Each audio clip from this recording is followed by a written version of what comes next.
4 web technology എന്ന ചാപ്റ്ററിന്റെ part 1 ആണ് discuss ചെയ്യാൻ പോകുന്നത്. ഈ ചാപ്റ്ററിന്റെ ബാക്കി ഭാഗം, അതായത് HTML ഉൾപ്പെടുന്ന ഭാഗം അസ്ലം സാദ് നമുക്ക് പറഞ്ഞു തന്നിട്ടുണ്ട്. അതിന്റെ ഇൻട്രൊഡക്ഷൻ ആയിട്ടുള്ള ഒരു ഭാഗമാണ് ഞാൻ ഇന്ന് പറയാൻ പോകുന്നത്. ചാപ്റ്റർ 4ന്റെ വെബ് ടെക്നോളജി. ഇത് ആദ്യത്തെ ഭാഗമായി നമ്മൾ പഠിക്കേണ്ടത് what is a web page എന്നുള്ളതാണ്.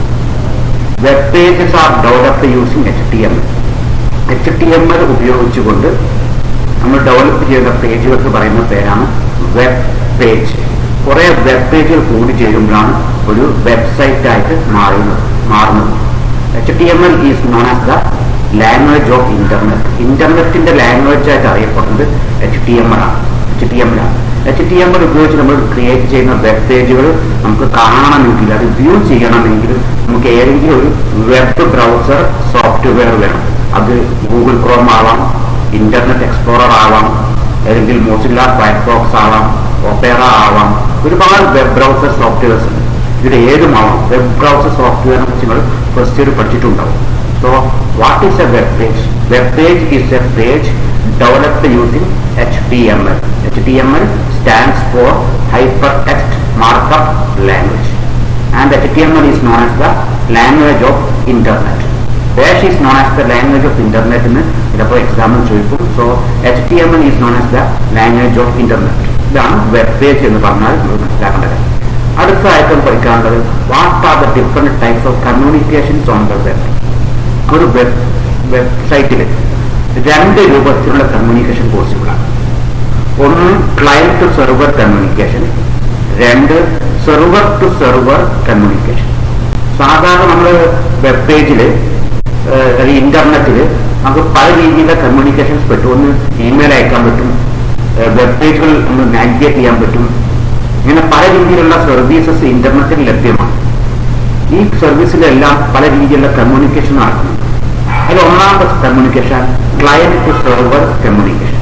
ഇവിടെ എന്താ സംഭവിക്കുന്നത്? ക്ലയന്റ് ഒരു റിക്വസ്റ്റ് സെർവർ കൊടുക്കുന്നു. സെർവർ ആ റിക്വസ്റ്റ് എന്താണ് ആവശ്യപ്പെട്ടത് ആ സർവീസ് ക്ലയന്റിന് കൊടുക്കുന്നു. ഉദാഹരണത്തിന് ഞാൻ ഒരു ഗൂഗിൾ ക്രോം ഓപ്പൺ ചെയ്യുന്നു. എന്നിട്ട് ഞാൻ അവിടെ ടൈപ്പ് ചെയ്യുന്നു എന്ത് hsslive.com. ഞാൻ ഗൂഗിൾ ക്രോമിൽ hsslive.com എന്ന് ടൈപ്പ് ചെയ്യുമ്പോൾ ഞാൻ ഉപയോഗിക്കുന്ന എൻ്റെ ലാപ്ടോപ്പ് അല്ലെങ്കിൽ എൻ്റെ ഡെസ്ക്ടോപ്പ്, അതാണ് എൻ്റെ ക്ലയന്റ്. ആ ക്ലയന്റിൽ ഞാൻ വെബ് ബ്രൗസർ ഉപയോഗിച്ചുകൊണ്ട് ഒരു റിക്വസ്റ്റ് കൊടുക്കുകയാണ്. എന്താ request? I want to access the web page hsslive.com. hsslive.com എന്ന് പറയുന്ന വെബ് പേജ് എനിക്ക് കാണണം. ഇതാണ് എൻ്റെ റിക്വസ്റ്റ്. ആ സമയത്ത് ഞാൻ ഗൂഗിൾ ക്രോം ഓപ്പൺ ചെയ്ത് ഈ വെബ്സൈറ്റിന്റെ പേര് ടൈപ്പ് ചെയ്ത് എൻ്റർ ചെയ്യുന്ന സമയത്ത് എന്താ സംഭവിക്കുന്നത്? Takes place A communication between the client and the server. Client എന്ന് പറഞ്ഞാൽ നമ്മുടെ കമ്പ്യൂട്ടറാണ്.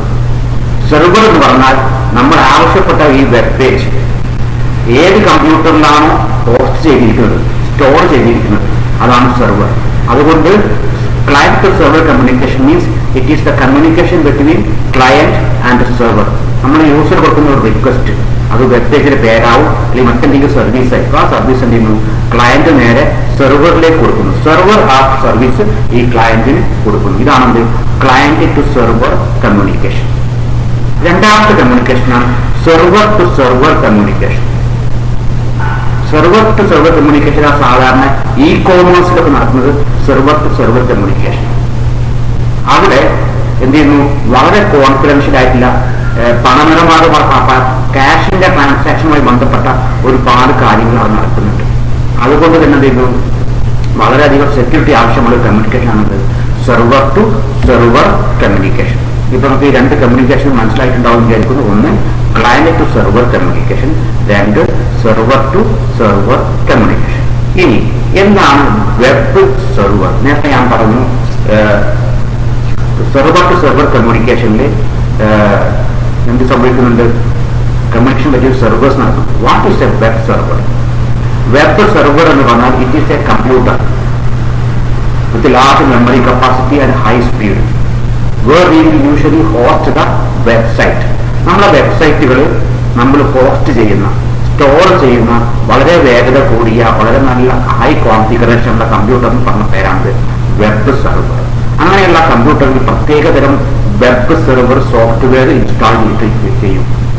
So a web server is a computer that process the request and distribute the information.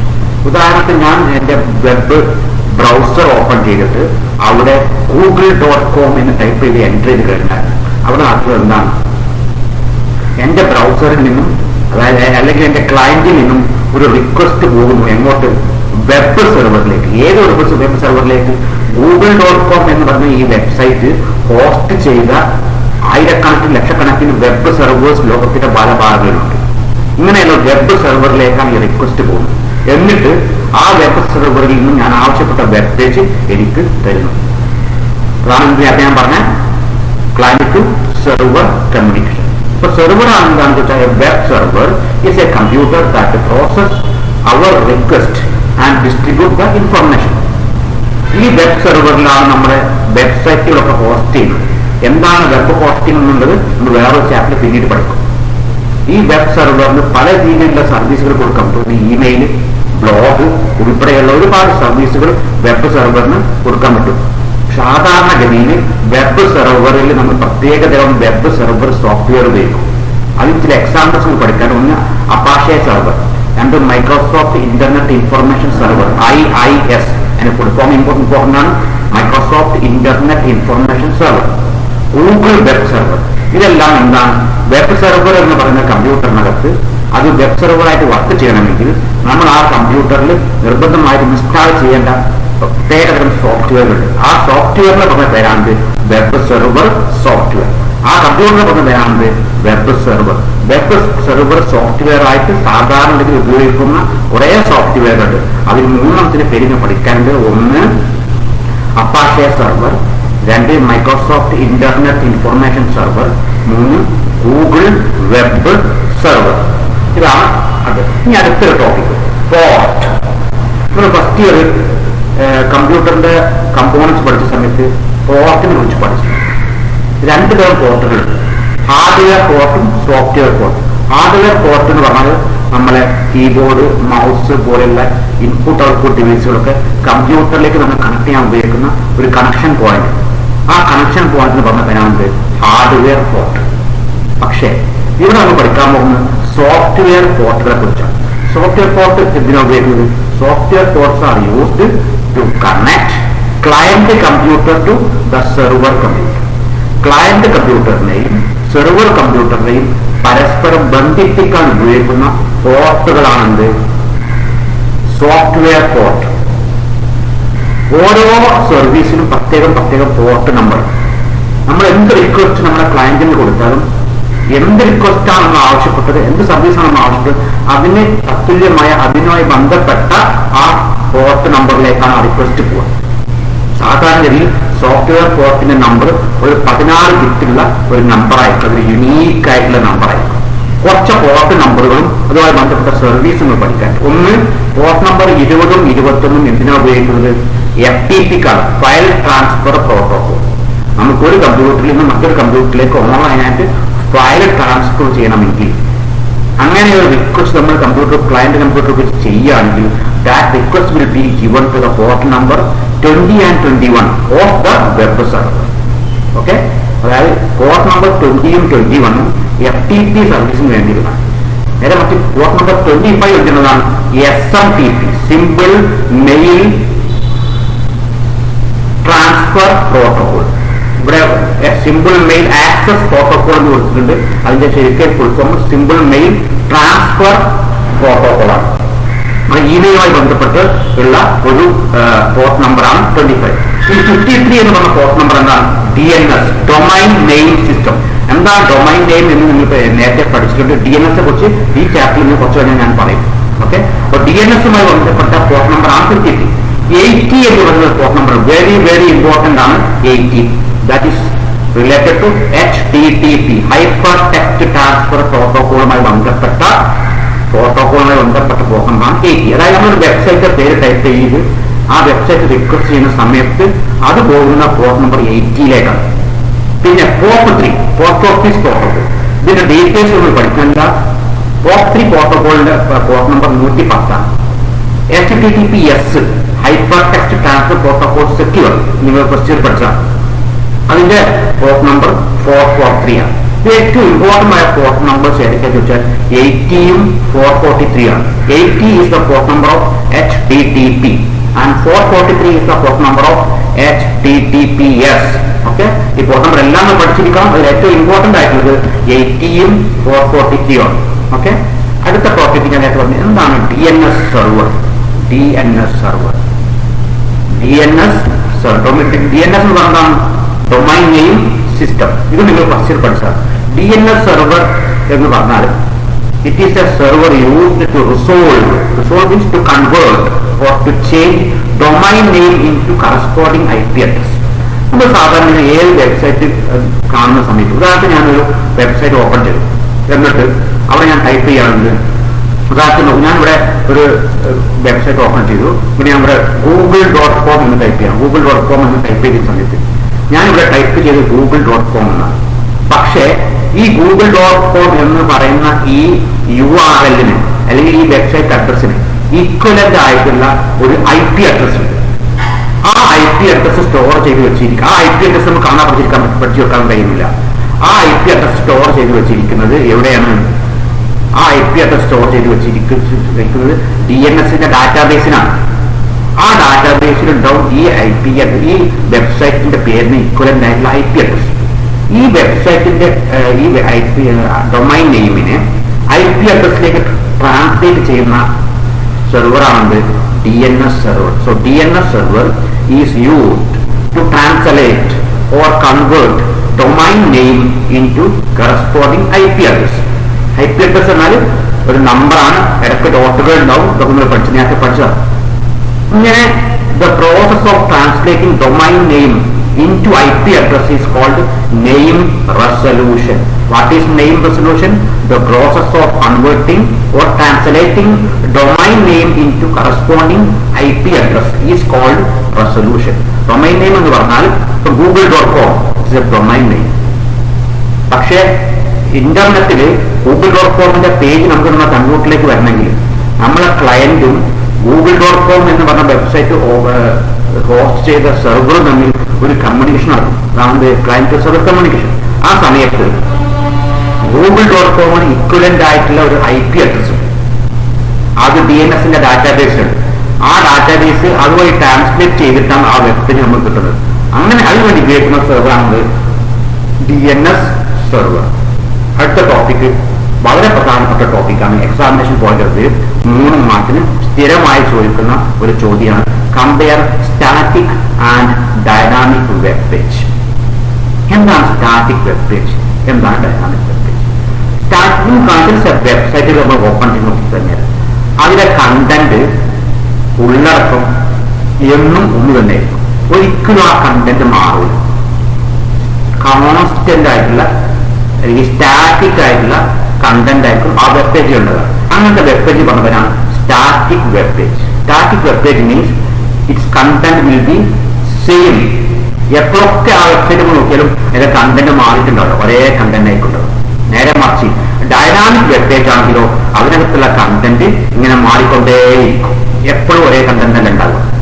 ഉദാഹരണം നോക്കൂ. ഉദാഹരണത്തിന് ഞാൻ മലയാള മനോരമ.com അടിച്ചു. അത് വെബ് പേജാണ്. അത് നാളെ അടിച്ചു നോക്കുമ്പോൾ ഇതേ കണ്ടന്റ് ആണോ? അല്ല, അതിങ്ങനെ മാറിക്കൊണ്ടേയിരിക്കും. വേറെ എക്സാമ്പിൾ, പ്ലസ് 1 റിസൾട്ട് വന്നു, ഈ പ്ലസ് 2 റിസൾട്ട് വന്നു. ഞാൻ റിസൾട്ട് കാണാൻ വേണ്ടി ആ വെബ്സൈറ്റിലേക്ക് കയറുന്ന സമയത്ത് ഓരോ കുട്ടിക്കും രജിസ്റ്റർ നമ്പർ അടിക്കുന്ന സമയത്ത് ഡിഫറെന്റ് മാർക്കുകളാണ്. കാരണം അത് ഡൈനാമിക്കാണ്, സ്റ്റാറ്റിക് അല്ല. സോ ഡൈനാമിക് വെബ് പേജ് അതിന്റെ കണ്ടന്റ് മാറിക്കൊണ്ടിരിക്കും. നേരെ മറിച്ച് സ്റ്റാറ്റിക് വെബ് പേജ് ആണെങ്കിലോ അതിന്റെ കണ്ടന്റ് ഒരിക്കലും മാറില്ല, അത് അങ്ങനെ തന്നെ ആയിരിക്കും. സാധാരണ HTML ഉപയോഗിച്ചുകൊണ്ടാണ് എന്ത് ചെയ്യുന്നത്? സ്റ്റാറ്റിക് വെബ് പേജ് ക്രിയേറ്റ് ചെയ്യുന്നത്. എന്നാൽ ഡൈനാമിക് വെബ് പേജ് ക്രിയേറ്റ് ചെയ്യാൻ വേണ്ടി നമ്മൾ PHP ഉപയോഗിക്കും, അല്ലെങ്കിൽ ASP ഉപയോഗിക്കും, അല്ലെങ്കിൽ JSP ഉപയോഗിക്കും. എന്താ ഡൈനാമിക് വെബ് പേജിന് പ്രത്യേകത? അതിന്റെ കണ്ടന്റ് മാറിക്കൊണ്ടിരിക്കും എന്ന് മാത്രമല്ല, dynamic web pages are executed using server side applications. Server side application ഉപയോഗിച്ചുകൊണ്ടാണ് അതിനെ എക്സിക്യൂട്ട് ചെയ്യുന്നത്. നമ്മുടെ സ്റ്റാറ്റിക് വെബ് പേജ് ഒക്കെ എക്സിക്യൂട്ട് ചെയ്യുന്നത് ഏതാണ്? നമ്മൾ വെബ് ബ്രൗസറിലാണ്. നേരെ നമുക്ക് ഡൈനാമിക് വെബ് പേജ് എക്സിക്യൂട്ട് ചെയ്യുന്നത് വെബ് സെർവറിലാണ്. എന്നിട്ട് അതിന്റെ ഔട്ട്പുട്ടാണ് നമ്മൾ ഇവിടെ കാണുന്നത്. ഇതിന്റെ ഡീറ്റെയിൽസ് നിങ്ങൾക്ക് PHP എന്ന് പറഞ്ഞ ചാപ്റ്റർ പഠിക്കാനുണ്ട്, അതുപോലെ തന്നെ ജാവാസ്ക്രിപ്റ്റ് ചാപ്റ്റർ പഠിക്കാനുണ്ട്. ആ സമയത്ത് ഇതിന്റെ വളരെ ഡീറ്റെയിൽ കാര്യങ്ങൾ പഠിക്കും. ഓക്കെ, സോ ഡൈനാമിക് വെബ് പേജിന്റെ content will be always dynamic or changing. Okay, static web പേജിന്റെ കണ്ടന്റ് എപ്പോഴും സെയിം ആയിരിക്കും. That is called static web page. ഇനി സ്റ്റാറ്റിക് വെബ് പേജും ഡൈനാമിക് വെബ് പേജുള്ള ഒരു കമ്പാരിസൺ ഒരു ടേബിൾ ആയിട്ട് കൊടുത്തിട്ടുണ്ട്. വളരെ ഇമ്പോർട്ടന്റ് ആണ്. ഈ രൂപത്തിൽ നിങ്ങൾ പഠിച്ചിരിക്കണം. 3 മാർക്കിനൊക്കെ ചോദിക്കും, ചിലപ്പോൾ 2 മാർക്കുണ്ട്. എന്താണ് സ്റ്റാറ്റിക് വെബ് പേജിന്റെ പ്രത്യേകത?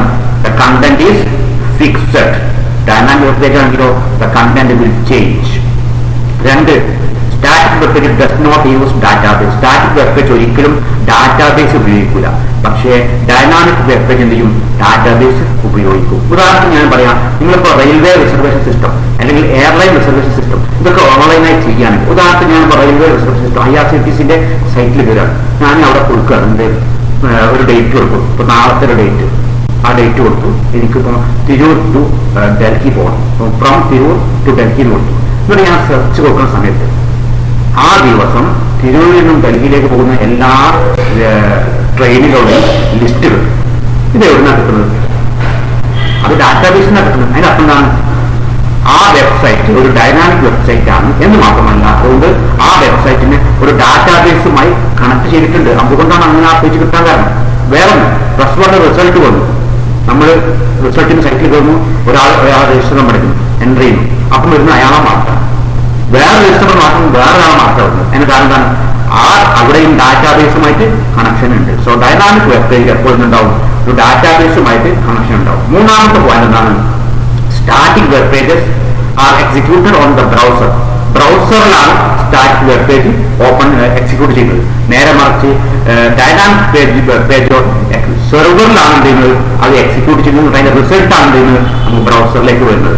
Last point, static web page ഉണ്ടാക്കാൻ വളരെ എളുപ്പവും ലെസ് എക്സ്പെൻസീവുമാണ്. പക്ഷേ ഡൈനാമിക് വെബ് പേജ് ഉണ്ടാക്കാൻ നമുക്ക് പക്ഷെ ഡിഫിക്കൽട്ട് ആണ്, ആൻഡ് എക്സ്പെൻസീവ് ആണ്. വളരെ ഇമ്പോർട്ടന്റ് ആണ് സ്റ്റാറ്റിക് ആൻഡ് ഡൈനാമിക് വെബ് പേജിന്റെ ഈ കമ്പാരിസൺ. ശരിക്കും ആ പോയിന്റ് ബൈ പോയിന്റ് ആയിട്ട് നമ്മളത് നോട്ട് ചെയ്ത് വെക്കണം. ഓക്കെ, അടുത്ത് what are the different types of scripting languages? 2 തരം സ്ക്രിപ്റ്റിംഗ് ലാംഗ്വേജുകൾ. 1 client side scripting, 2 server side scripting. Client side scripting എന്താണ്? അത് എക്സിക്യൂട്ട് ചെയ്യുന്നത് ബ്രൗസറിലായിരിക്കും.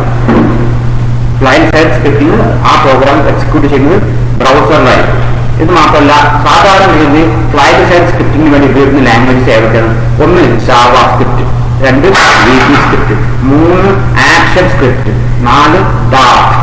ഈ എക്സാമ്പിൾ ഒക്കെ നോക്കുമ്പോൾ വേണം ക്ലയന്റ് സൈഡ് സ്ക്രിപ്റ്റിംഗിന് വേണ്ടി ഉപയോഗിക്കുന്ന സ്ക്രിപ്റ്റിംഗ് ലാംഗ്വേജസ് ആണ് ഏത്? JavaScript, VB script, ActionScript, Dart etcetera. ഇതിൽ ജാവ സ്ക്രിപ്റ്റ് നിങ്ങൾ പഠിക്കാൻ കേട്ടോ. എന്താണ് ഇനി സെർവർ സൈഡ് സ്ക്രിപ്റ്റിംഗും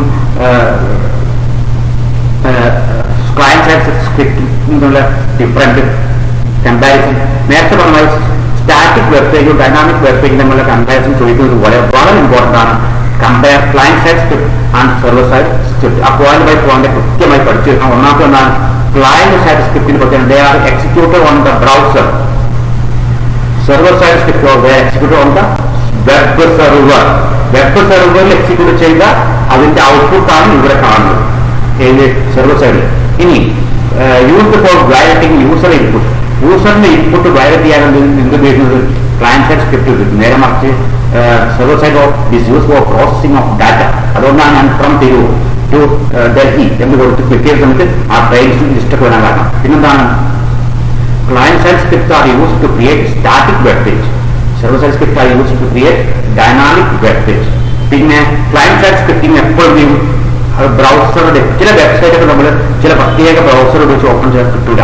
കാരണം എന്താണ്? It is depending on browser. നേരെ മറിച്ച് സെർവർ സൈഡ് ഡിസൈൻ ആണെങ്കിലോ അത് ഇൻഡിപെൻഡന്റ് ഓഫ് ദി ബ്രൗസർ ആണ്. ഏതിലും അത് കിട്ടും. ഇപ്പൊ സോ ഈ compare client side script and server side script വളരെ ഇമ്പോർട്ടന്റ് ശ്രദ്ധിക്കണം. ഇനി സ്ക്രിപ്റ്റുകളെ കുറിച്ച് ചെറിയ ഒരു 1-2 കാര്യങ്ങൾക്ക് ഞാൻ എപ്പോഴും പഠിച്ചിരിക്കുന്നത്. എന്താണ് സ്ക്രിപ്റ്റ് എന്നാൽ? It is a program executed on the web page. Web പേജിൽ എക്സിക്യൂട്ട് ചെയ്യുന്നത് ചെറിയ പ്രോഗ്രാമാണ് ഒരു സ്ക്രിപ്റ്റ്.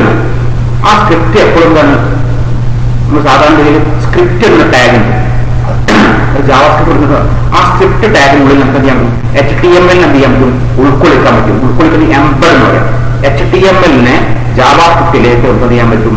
അല്ലെങ്കിൽ PHP എന്ത് ചെയ്യാൻ പറ്റും, നമുക്ക് ഇൻക്ലൂഡ് ചെയ്യാൻ പറ്റും. അതിനുവേണ്ടി ഉപയോഗിക്കുന്ന സ്ക്രിപ്റ്റിന് വേണ്ടി ഉപയോഗിക്കുന്ന ഒരു ടാഗാണ് സ്ക്രിപ്റ്റ് ടാഗ്. എന്താണ് സ്ക്രിപ്റ്റ് ടാഗ് എന്നുള്ളത് ജാവാ സ്ക്രിപ്റ്റ് പ്രത്യേകിച്ച് നമുക്ക് പഠിക്കും. ഓക്കെ, എന്തൊക്കെയാണ് സാധാരണ ഉപയോഗിക്കുന്ന പോപ്പുലർ സ്ക്രിപ്റ്റിംഗ് ലാംഗ്വേജസ് നോക്കൂ.